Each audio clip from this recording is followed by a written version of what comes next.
这里是50万，签了它，以后不要再来打扰我们的生活。打发叫花子呢？姐姐，你别怪爸爸妈妈，都是我不好，占了你的位置。苏眠，痛快签字吧！你在乡下长大，50万够你安稳过一辈子了。我们苏家不是你该攀附的。笑死！我攀附你们？上辈子我是从山河4省千万考生里卷出来的律师，啃过的法条堆起来能压死人。我的胜诉是100%，代理费后面的0能打他几10个来回，却因为一次车祸穿越成了豪门真千金。秦女士，苏先生，首先纠正一点，不是我打扰你们，是你们通过第三方机构经过 DNA 比对主动找到的我。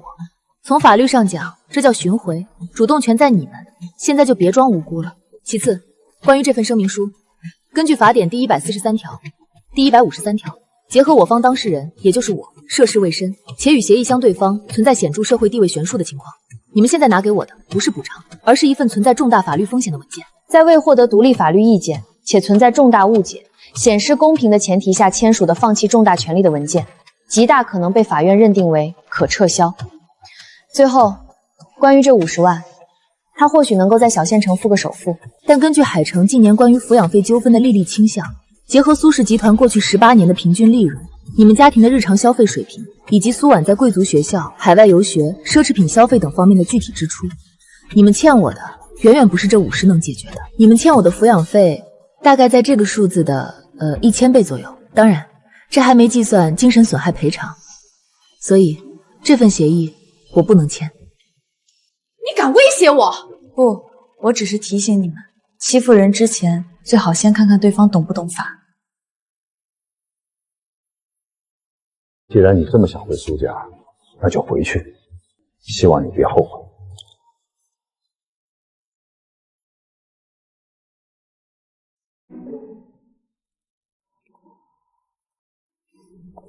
姐姐，你在看什么呢？晚上有家宴，我要介绍你给几位叔伯认识呀。好啊。对了，姐姐，你有那种比较贵重的首饰，用来搭配晚上的礼服吗？哎呀，不会没有吧？其实妈妈的衣帽间倒是有很多，但是妈妈最不喜欢别人私自进去了。姐姐，你可千万要记住，绝对不能偷偷进去拿呀。先铺垫，强调我没有首饰，故意制造氛围，把我这个一无所有的乡下女孩置于嫌疑位置，好拙劣的演技。我没什么首饰，但也不要紧，我不戴就是了。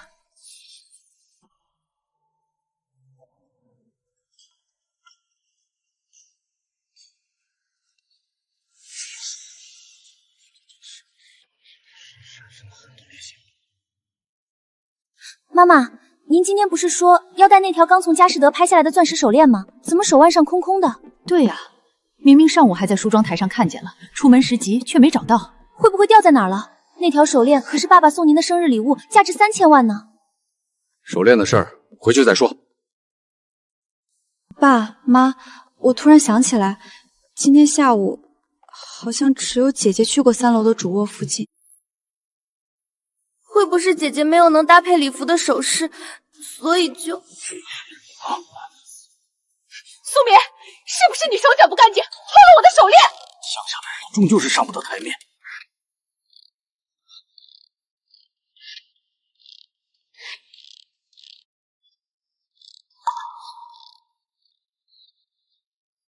各位，首先，根据法典第243条，捏造事实诬告陷害他人，意图使他人受刑事追究，情节严重的，处3年以下有期徒刑、拘役或者跪止。你们指控我盗窃价值数千万的财物，已达到数额特别巨大标准，属于严重的刑事指控。若罪名成立，量刑在10年以上。姐姐，你在说什么呀？吓死人了！我只是担心，没说是你拿的。下午你就刻意在佣人面前说我没有首饰，还故意告诉我首饰都在衣帽间，现在又在家宴上引导众人关注首饰丢失，并提起我下午去过3楼的行为。这些行为已构成明确的指向性诬陷。其次，关于我下午的行踪，为避免因身份敏感引发误会，我特意在苏婉小姐找过我以后，于下午3点20分至4点整，在我所居住的2楼卧室内，用手机前置摄头录制了一段不间断的、带有时间清的视频。期间，我未曾离开房间半步。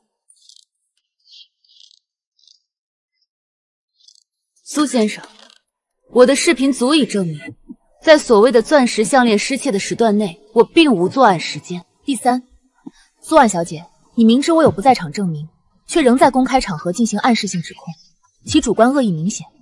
鉴于该行为已对我名誉造成实质性损害，我保留追究你法律责任的权利。如你现在再不解释清楚，我将向公安机关报案，并提起名誉权侵权及诬告陷害的刑事自诉。胡闹！一条手链也值得大惊小怪，肯定是保姆落哪儿了。苏安，还不快给你姐姐道歉！对不起，姐姐，我是太着急了，我胡说八道的。你的道歉我听到了，但我不接受。我要求苏先生出具一份书面保证，承诺类似诬陷不再发生，否则我将视为苏家纵容诽谤，采取一切法律手段维权。可以，都依你心了吧？苏董，上次家宴那位苏棉小姐倒是让人印象很深啊。这孩子临场不乱，懂法律，胆子也稳。下次苏董参加宴会，不如把她也带上。既然几位感兴趣，下次我会带她过去见见世面。这是苏棉，刚回苏家不久，以后还请几位多照应。苏小姐年轻有胆识，正好，这是我儿子刚从国外回来，你们年轻人可以多认识认识。您好，幸会。苏董，你这位女儿可不简单，上次那场面换成一般人早就慌了。这是我侄子，现在也在公司做事。苏小姐有空，你们可以一起聊聊项目。姐姐最近真是风光，都成了爸爸在饭局上的门面了。不过山鸡就算插上几根羽毛，也变不成凤凰。爬得越高，小心摔下来的时候越惨。是吗？那也比某些人要好。德不备位，站在高处却心慌腿软，整天想着怎么把别人推下深渊，多贱呐！苏棉，你说什么？有种再说一遍！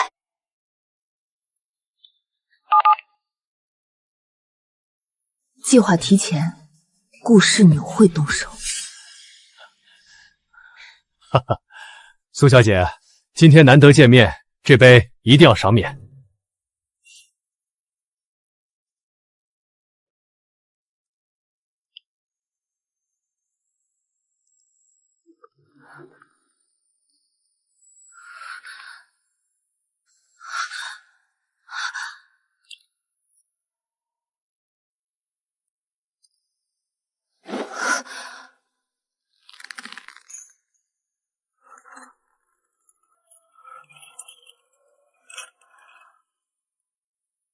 醒了？这是哪里？我怎么会在这儿？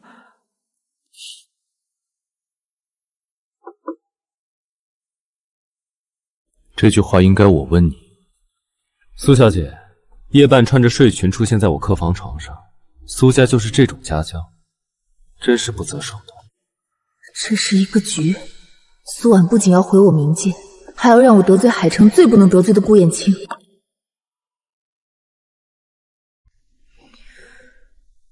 顾总，我是被人从背后打晕的，在我失去意识前，正在2楼洗手间方向穿着晚礼服，而非这件睡裙。第一，如果我有意勾引，至少应该知道您确切的主卧位置，而不是躲在客房里，这不符合逻辑，毕竟我不可能预判您今晚会睡在客房。第二，我能感知到后颈有被击打的钝痛，小腿外侧有轻微擦伤，这明显是在昏迷中被拖拽造成的。如果是自己走进来，不会只有这种特定部位的伤，且脚底一尘不染。第三，也是最重要的一点，顾总，如果我真有能力避开所有安保，打晕自己，换上睡裙，再神不知鬼不觉地潜入房间躺下，我为什么不选择更直接有效的方式，用这种漏洞百出、极易被拆穿的方式？我是嫌自己死得不够快吗？你就是苏家那个刚从乡下找回来的女儿，有点意思。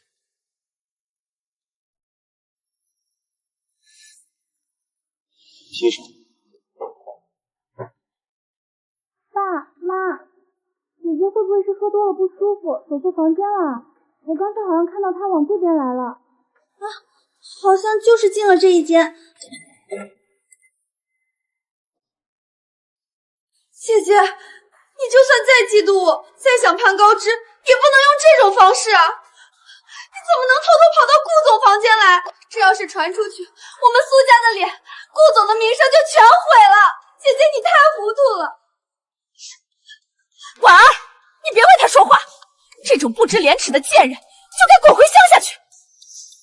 顾总，万分抱歉，家门不幸，出了这等丑事。我立刻把这丢人现眼的东西带走，绝不脏了您的眼。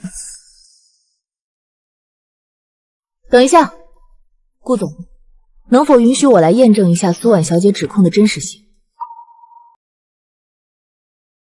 苏婉指控我偷偷跑来勾引，那么假设我是自己走进来的，哪一处的地面能在我赤足行走时，恰好只在我小腿外侧造成擦伤？而脚底和其他部位却毫无痕迹。或者换一种思路，有人从背后打晕我，然后将我拖进来。我的小腿外侧在楼梯边缘摩擦，从而留下这种痕迹，而我的脚底因为未接触地面，所以干净。顾总，您认为哪种可能性更符合现场痕迹？这能说明什么？说不定是你自己故意弄伤自己，还污蔑别人。故意弄伤自己。好，那么我们再来验证下一个环节。这件睡裙尺码明显不对。苏婉，你说我是勾引，那我总该提前准备好战袍吧？请问我为什么会准备一件完全不符合我尺寸的睡裙？一个意图勾引的人，特意穿一件尺码不对的睡衣来增加情绪，这合理吗？也许是你偷的，偷了顾总准备给客人的新睡衣。哦，顾总，请问您客房里会常备这种尺码偏大的全新女喘睡裙吗？这是什么癖好？不会，客房备品是统一规格，并无此类衣物。最后一个问题，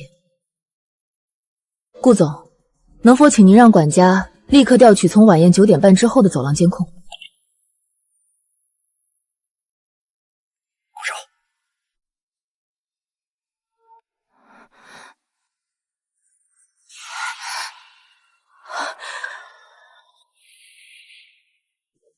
提问结束，证据链闭合了。所以苏婉，你口中那个自己跑来爬床的我呢？指挥那2名佣人的又是谁呢？好难猜啊！我不知道，这监控是假的，是合成的。把那2个佣人找出来，你知道怎么处理？是。苏董，看来今晚的事需要您好好处理了。我不希望顾家的地方再上演这种拙劣的戏码。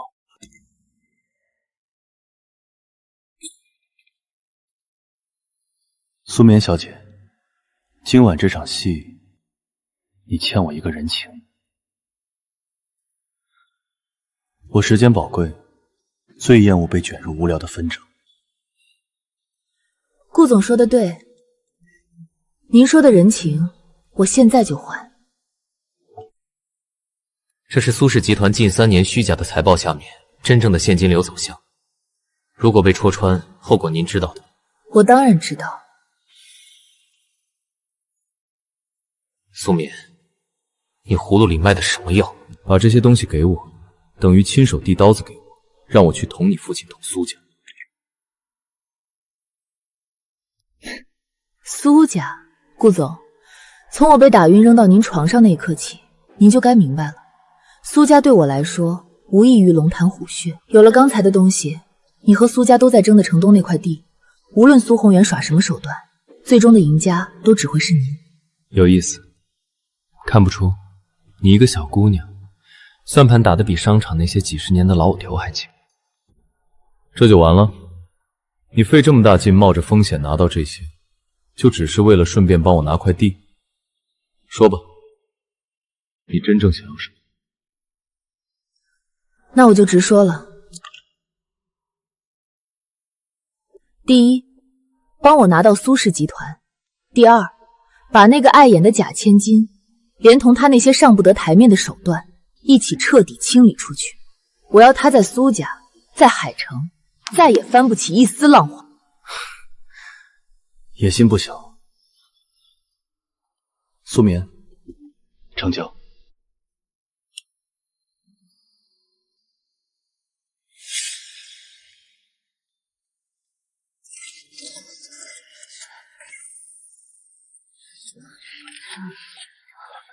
苏太，最近圈子里有些风声，说苏董似乎更属意刚找回来的大小姐苏眠参与公司事务。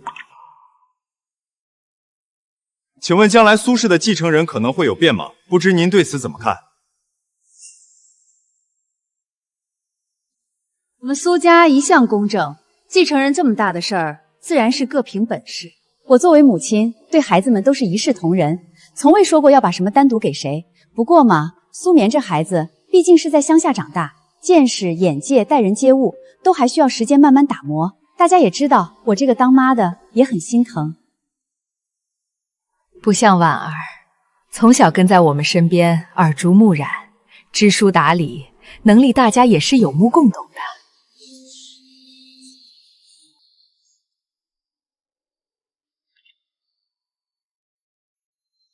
乡巴佬，就凭你也配跟我争苏家的家产？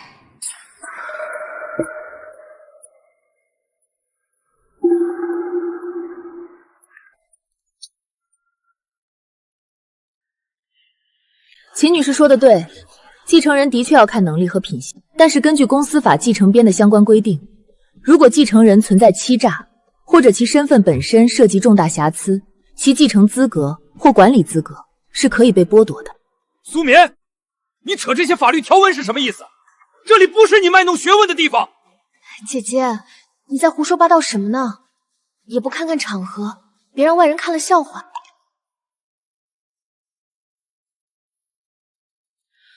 秦女士，如果让苏岩先生知道，苏婉其实根本不是你和他生的女儿，而是你和外面不知哪个野男人生的私生女。那么，你觉得苏宏远先生还会把苏氏的继承权给这个来历不明的野种？苏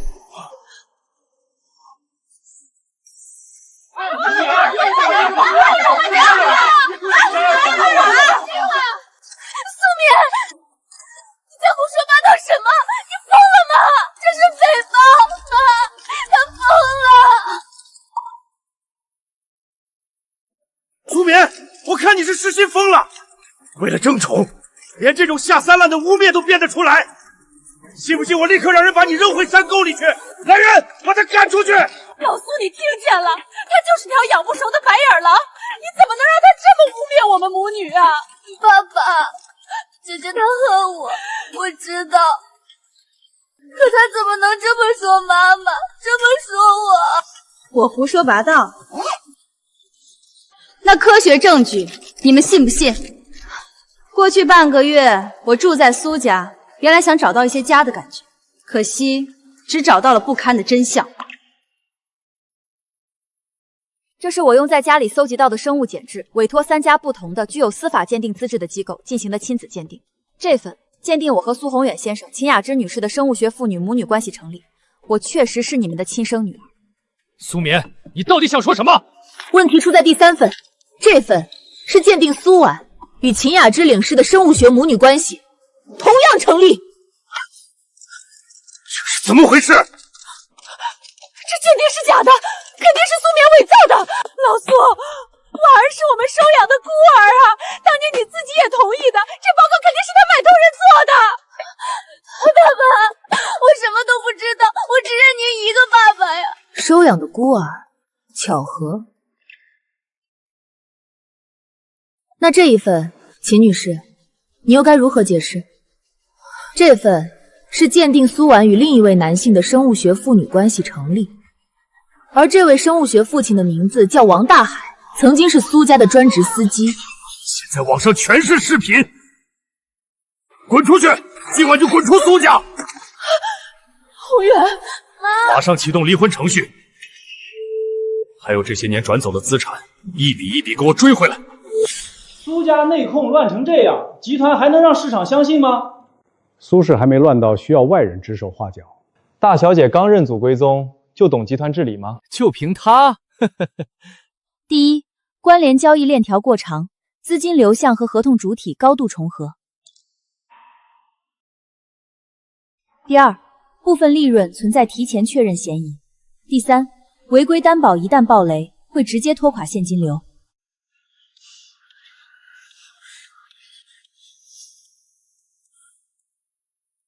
这些是谁教你的？吃过亏就会学。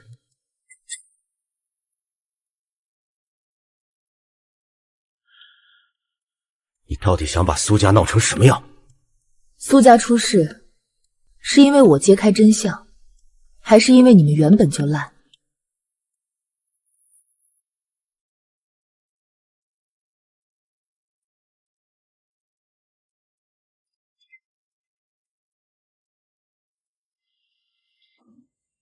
爸爸，我错了。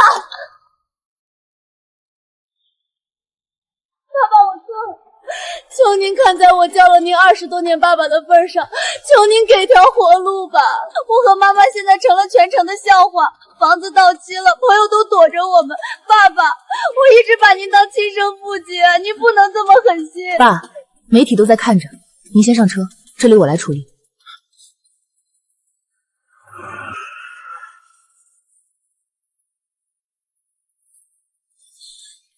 苏眠，你现在满意了？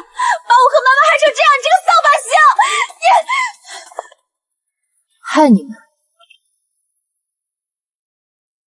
苏婉，收起你这套楚楚可怜的戏码。你们母女当初给过苏眠哪怕一点活路吗？你什么意思？我的好妹妹，你真的以为我是在回到苏家之后才第一次见到你吗？你从小就知道自己是个野种。知道秦雅芝换掉了真正的苏眠，所以当你知道真相要曝光时，你们就商量着要斩草除根。你胡说，我没有。没有？需要我提醒你吗？海城通往 A 市的那条老国道，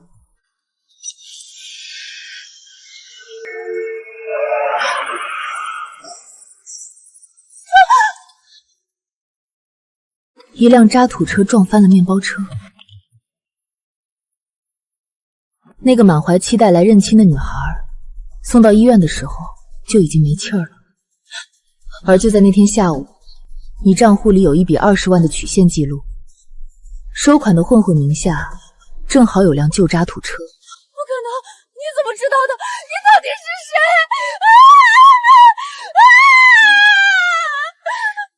我是苏眠，是你的姐姐啊。我回来了，回来找你们讨债。鬼！有鬼啊！不是我要杀你！妈妈救我！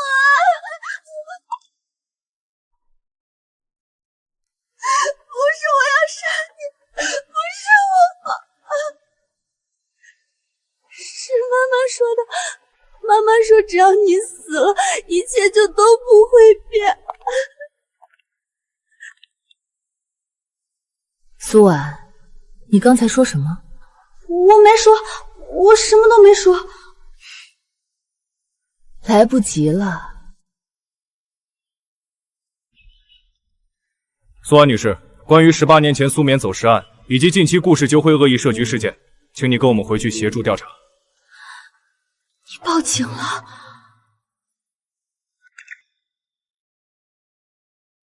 不是现在，在我知道那辆沙土车和你账户出现记录有关的时候，就已经报警了。你骗我？我没有骗你，我只是给你一个机会，让你自己说出来。不是我没有杀他，我只是害怕，我怕他回来，怕爸爸不要我，怕我什么都没有了。所以你就让他连命都没有了。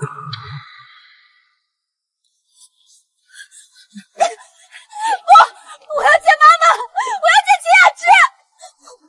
是他让我做的，是他说苏眠不能回来的。他说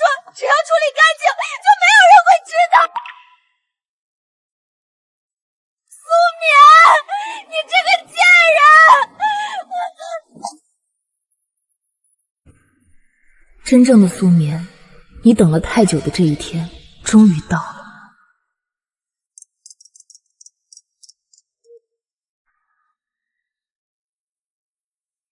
人已经带走了。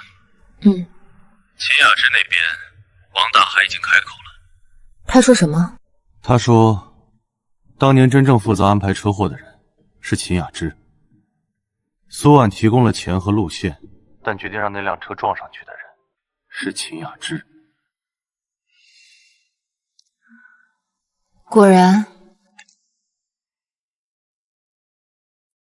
证据够吗？够。王大海留了当年的录音，他原本是用来保命的，没想到现在成了催命符。像终于看见旧案的最后一扇门被推开。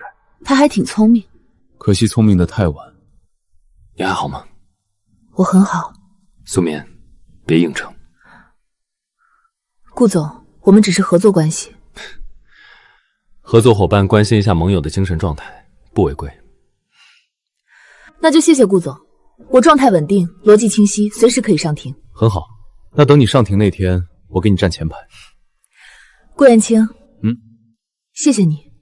苏眠，我等的可不是一句谢谢。那你等着吧。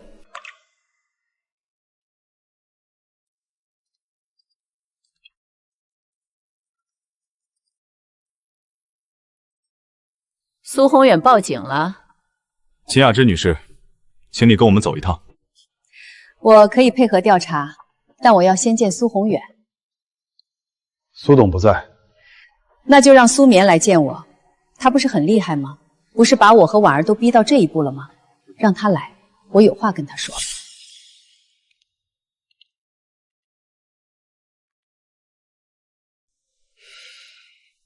你满意了？还差一点。你想要我死？我没那么无聊，死太轻了。秦雅芝，你该活着，把你亲手种下的恶果一颗一颗咽回去。你以为你赢了？难道不是吗？你不过是靠顾燕城，没有顾燕城，你一个从乡下回来的野丫头，凭什么跟我斗？凭你们太蠢！你以为把真正的苏唐扔出去就能一劳永逸？你以为把苏婉抱回来就能偷梁换柱？你以为苏宏远蠢，就所有人都蠢？秦雅芝，你最大的错误不是恶，是恶得太自信。苏眠，我当年你就该做得更干净一点。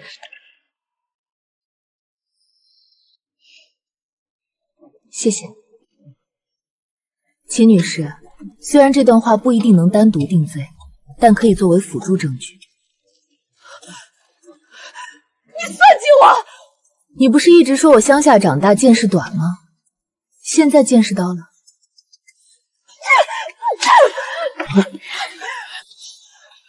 苏眠，你不得好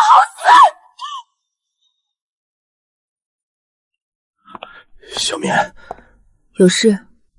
他承认了。差不多。当年你走时，我以为只是意外。真正的苏眠也以为自己只是倒霉。我不知道。你当然不知道，因为你从来没有真的想知道。一个2岁的孩子走失，你没有追查到底；一个凭空抱回来的孩子，你也没有重新做鉴定。小眠，爸爸。苏董，公司还有董事会等着您。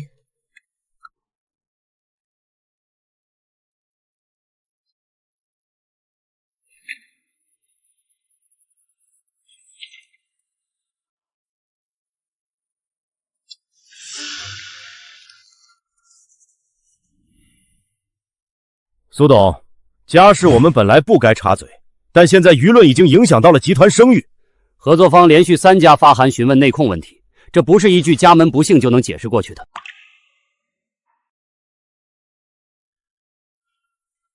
你什么意思？我的意思很简单，我们需要一个新的风控负责人，重新梳理苏氏内部问题。我同意，我也同意，我也同意。你们这是趁火打劫！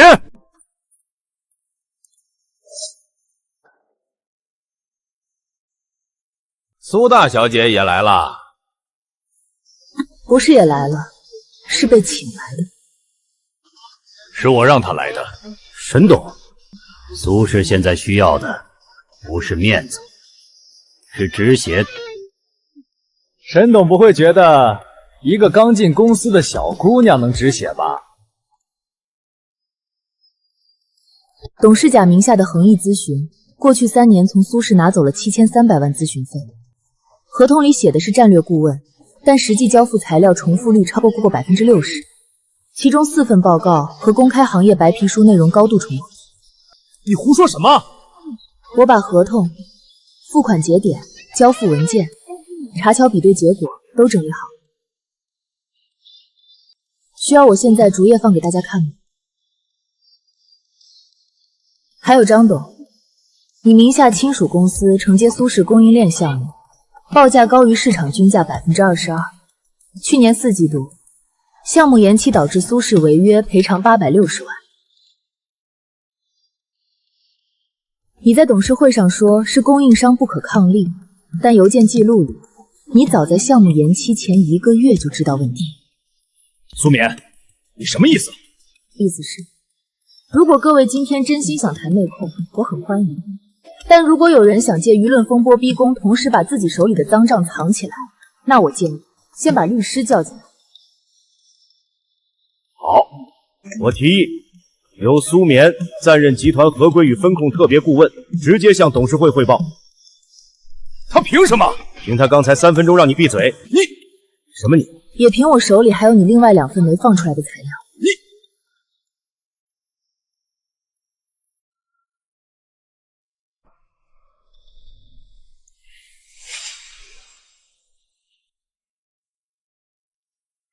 苏棉，留下。你什么时候查的这些？回苏家第1天。你那时候就开始防着所有人？不是防，是职业习惯。连我也查？苏董，我刚回来的时候，你给我的是50万和1份放弃声明，所以别把自己放在例外的位置。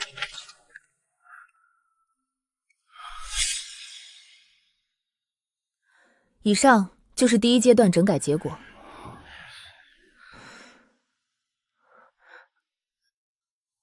苏顾问，这个力度是不是太大了？哪一项大？比如关联方采购重新招标，牵扯到不少老关系，老关系能替苏氏提债吗？再比如违规担保，所有未披露项目必须逐项清理，谁签字，谁负责，谁越权，谁承担责任。有些是苏董过去默许的，默许不是免责条款。苏棉，沈董，你想要苏氏吗？想。为什么？因为他本来就有我的一部分，我只是想拿回来而已。还有呢？因为苏氏不能再交给只会讲面子的人。你这话，苏宏远听见会气得睡不着。他最近睡眠质量本来就不好。你这性子倒不像他。幸好不像。我年轻时也见过很多聪明人，聪明、狠、敢赌都不稀奇，稀奇的是手里拿着刀还知道刀该往哪儿砍。这是我个人持股委托投票授权书，期限1年。条件呢？别误会，不是白给你，条件是1年内把苏氏从泥潭里拉出来。如果拉不出来呢？那我会第1个投票让你滚蛋。公平。苏棉，别做第2个苏宏远。我不会。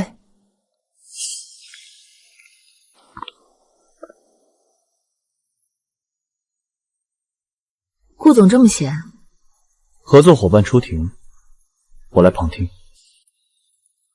旁听需要站门口接人。雨大，顾远清，你最近是不是有点越界？你可以起诉我。诉由呢？过度关心，顾总，法律不是这么用的。那苏律师教教我。先旁听。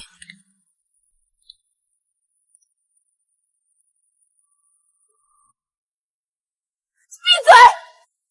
王大海，你这个废物！当年要不是我，你还在给人开车。雅芝，我也不想的，可事到如今，我不能再替你扛了。不能替我扛？你拿我钱的时候怎么不说？你看着婉儿享福的时候怎么不说？现在出事了，你把我推出去？车祸不是我安排的，是你说的。你说真正的苏棉不能活着到海城，说只要他死了，苏家就永远只有婉儿一个女儿。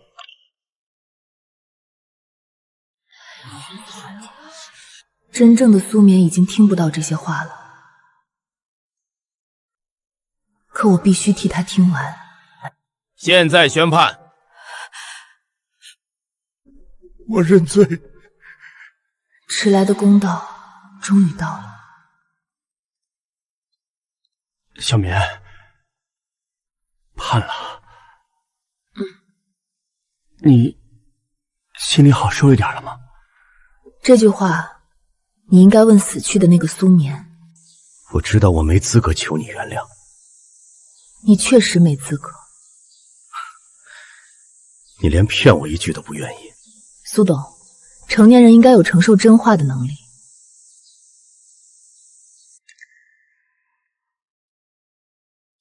以后苏氏你来管吧。这不是你补偿我的方式。不是补偿，是我管不动了。以前我总觉得家里乱一点不算什么，公司还在我手里，现在才知道，一个连枕边人、身边孩子都看不清的人，也没资格说自己能看清公司。苏棉，苏氏交给你比交给我好。我会结，但不是因为你让，是因为我会赢。苏总，我在苏氏干了20年，没有功劳也有苦劳。苦劳我承认，但你把采购回扣藏在你7弟账户里，也很辛苦。你血口喷人！证据已经同步给纪检和警方，你现在有2个选择：第一，自己辞职配合调查；第二，被带走，体面全无。下一位。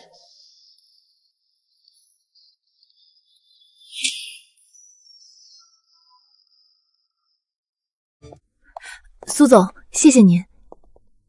谢我什么？以前我们做项目，明明方案可以更好，但总有人塞关系户进来，大家都知道不对，可没人敢说。那就把方案做好。我会的。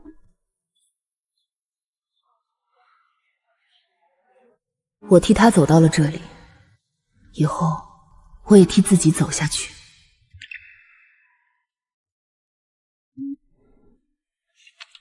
苏总，顾氏的顾总到了。有预约吗？没有。那让他等，等到我看完这份合同。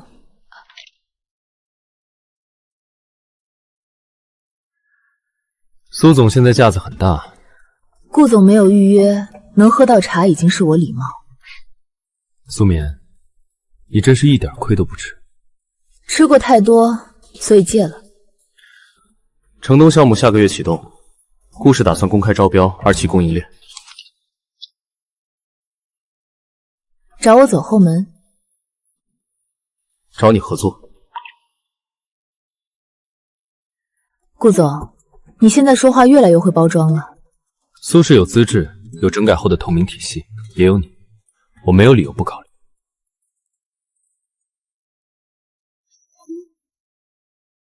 条件不错。还有一个私人条件。顾燕青，谈生意夹带私人条件，不专业。那就先谈私人，再谈生意。说。下周6陪我吃饭。顾总，你这是邀请还是交易？邀请。如果我拒绝，合作照旧。这么大方。我追人不靠合同。你追过人？没有。那你还挺自信。谈判经验丰富，可以迁移。顾燕青，你知道追人和谈判最大的区别是什么吗？什么？谈判可以靠技巧，但追人靠的是真心。谈判可以压价，追人不行。说教。下周6我有空，吃饭可以，追人另算。好。苏眠，现在还想拿到苏氏吗？不想，因为我已经拿到了。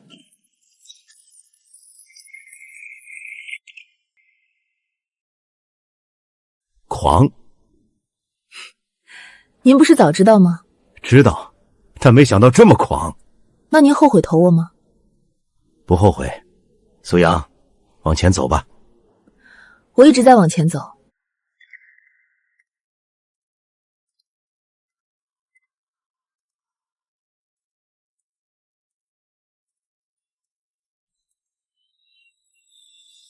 苏眠，你的仇已经报完了，你的名字我也替你拿回来了。接下来，我想为自己活。结束了。哭了吗？顾燕青，你真的很执着于看我哭。只是想知道你什么时候会脆弱一点。那你可能要失望了。你之前说追人不靠合同，那靠什么？靠时间。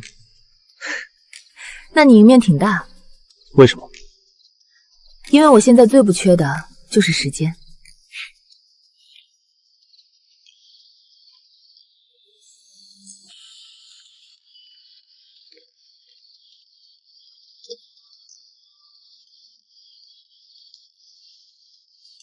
接下来去哪？去公司。现在？苏总，今天是周末。我知道。你刚说要为自己活。所以我现在要去看我自己的公司。行。我是苏眠，苏氏集团的掌舵人，也是我自己人生的执旗者。这一次，再没人能把我赶出去。